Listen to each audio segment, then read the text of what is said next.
Praise the lord sisters. ఈ కుటుంబ పరిచర్య అనే ప్రోగ్రాం తోటి నేను మీ ముందుకు వస్తున్నందుకు నేను చాలా సంతోషిస్తున్నాను.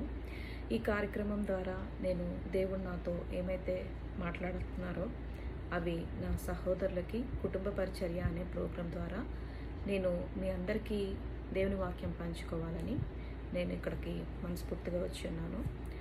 ప్రార్థన చేసుకుందాం. దేవా స్తోత్రం తండ్రి, ఈ రోజునైనా మరి మీరు మాతో ఏ వాక్యంతో మాట్లాడాలనుకున్నారో తండ్రి, ఆ వాక్యంతో మీరు మాతో మాట్లాడి తండ్రి మమ్మల్ని మీరే ముందుకు నడిపించండి. ఆమేన్. హెబ్రీ పత్రిక 4వ అధ్యాయము 14వ వచనం. ఆకాశము గుండా వెళ్ళిన దేవుని కుమారుడైన యేసు అను గొప్ప ప్రధాన యాజకుడు మనకు కలిగి ఉన్నాడు గనుక మనము ఒప్పుకొనిన దానిని గట్టిగా చేపట్టుదము. మన ప్రధాన యాజకుడు మన బలహీనతల యందు మనతో సహానుభావము లేనివాడు కాడు, కానీ సమస్త విషయంలోనూ మనవలే శోధించబడెను. ఆయన పాపము లేనివానిగా ఉండెను గనుక మనము కనికరింపబడి సమయోచితమైన సహాయము కొరకు కృప పొందినట్లు ధైర్యముతో కృపాసనమునొద్దకు చేరుతాము. హల్లెలూయా. ఈరోజు అంశం ఏంటంటే సమయోచితమైన సహాయము. సమయోచితమైన సహాయము అంటే దేవుడు ఇప్పుడు మనకి ఇక్కడ చెప్పారు కదా, ఆకాశ మండలము గుండా వెళ్ళిన దేవుని కుమారుడైన యేసు అను గొప్ప ప్రధాన యాజకుడు. యేసుక్రీస్తు ఆకాశ మండలము గుండా వెళ్ళిన ఒక గొప్ప ప్రధాన యాజకుడు. ఇక్కడ యాజకుడు అంటే ఏంటంటే మీరు చూసుకున్నట్లయితే పాత నిబంధనలో మోషే రాసిన ధర్మశాస్త్రంలో కానీ మనం చూసుకుంటే లేవీయులు దేవుని దగ్గరికి వెళ్ళి ఎలాగ పాప పరిహార బలి చేయాలి, దేవుని మందిరంలో ఏ సమయం ఎక్కడికి వెళ్ళాలి, ఇవన్నీ చేయటానికి ఒకరిని లేవీయుల్లో నుంచి ఒకరిని నియమించబడ్డారు. ఆ నియమించబడిన వారిని యాజకుడిగా మనం పిలుస్తున్నాము. ఈ యాజకుడు మాత్రమే ఆ మందిరంలో ప్రవేశించి మన తరపున, మన పాపాల తరపున ఒప్పుగోలు చేస్తూ దేవునికి మనకి సమాధాన పరుస్తూ వస్తాడనమాట. అయితే ఆ యాజకుడు వెళ్ళటానికి కూడా తను ఎంతో నియమ నిష్టమాలతోటి ఉండి చాలా అన్నిటినీ చూసుకొని వెళ్ళటం అనేది మనం చూస్తాం. అయితే యేసుక్రీస్తు ఇప్పుడు మన ప్రధాన యాజకుడు. ఎందుకు అంటే ఆయన శిలువ పైన రక్తము చిందించి ఆయన రక్తము చేత మనందరికీ పాప పరిహారం విడుదల చేశారు. పాపం నుంచి మనందరినీ విడుదల చేశారు. మనందరినీ విడుదల చేసి యాజకుడు ఎప్పుడైతే పాత నిబంధనలో ధర్మశాస్త్ర గ్రంథంలో ఎప్పుడైతే యాజకుడు వెళ్ళి ఆ ఒక్క రక్తాన్ని దేవుని మందసం మీద చల్లినప్పుడు పాపాల నుంచి ఎలా విడుదల పొందుతున్నామో అదే రీతిగా యేసుక్రీస్తు గొర్రెపిల్ల వంటి రక్తము, యేసుక్రీస్తు గొర్రెపిల్ల స్థానంలో వెళ్ళి ఆయన రక్తాన్ని చిందించి మన పాపాలన్నీ ఒక ప్రధాన యాజకుడిలాగా తీసివేశాడనమాట. అయితే ఇక్కడ వాక్యం ఏమని చెప్తుందంటే మనకు ఆ ప్రధాన యాజకుడు ఉన్నాడు కాబట్టి మన అన్ని బలహీనత యందు మనకున్న బలహీనతలు ఏమై ఉంటాయి? మనము కొన్ని చేయకూడదు అనుకునే పాపాలు చేయటము, లేకపోతే కొన్ని కంట్రోల్ చేసుకోవాలనుకుంటాము, అట్లా కంట్రోల్ చేసుకోలేని పాపాలని పదే పదే చేస్తూ ఉండటం, అవన్నీ ఏంటంటే మన బలహీనతగా మనం పరిగణించుకోవచ్చు. అటువంటి బలహీనతల నుండి మన ప్రభు అయిన యేసుక్రీస్తు మనల్ని కాపాడుతున్నారనమాట.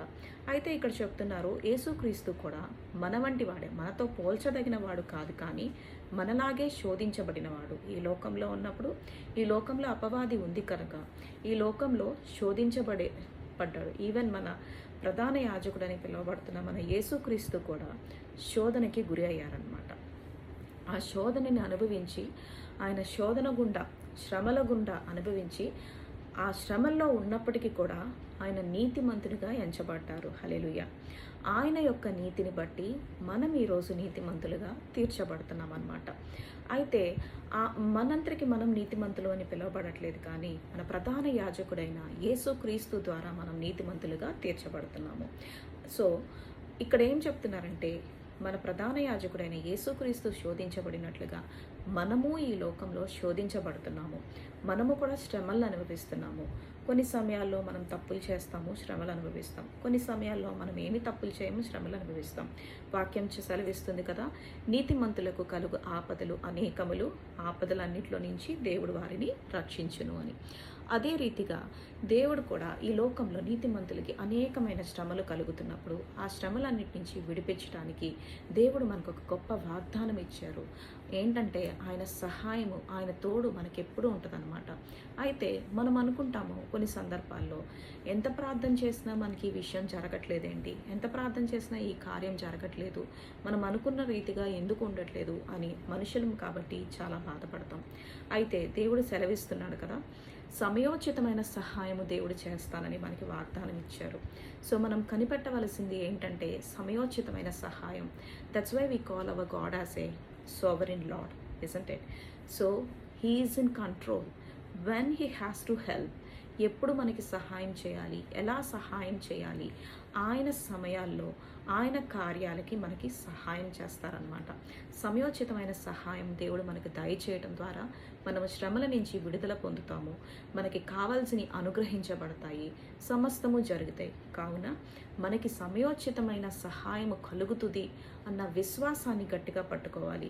మన ప్రధాన యాజకుడు ఆకాశ మండలంలో మన కోసం సిలువ పైన రక్తం చిందించి మన కోసం రెజరెక్ట్ అయ్యి హెవెన్లోకి వెళ్ళి మనల్ని చూస్తూ మనల్ని కాపాడుతున్న తండ్రి మనకిచ్చిన వాగ్దానం ఏంటంటే, నీకు సమయోచితమైన సహాయాన్ని నేను చేస్తానని ఆయన నీకు సెలవిస్తున్నారనమాట.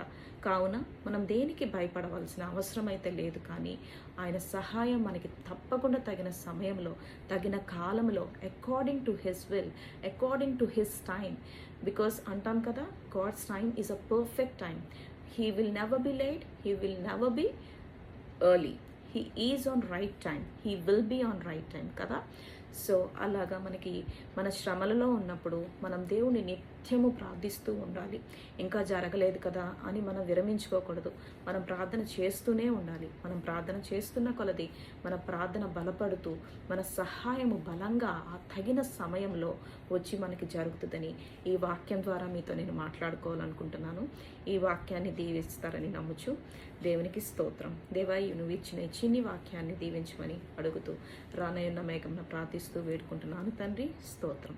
ఆమేన్. కుటుంబ పరిచర్యకు బాయ్.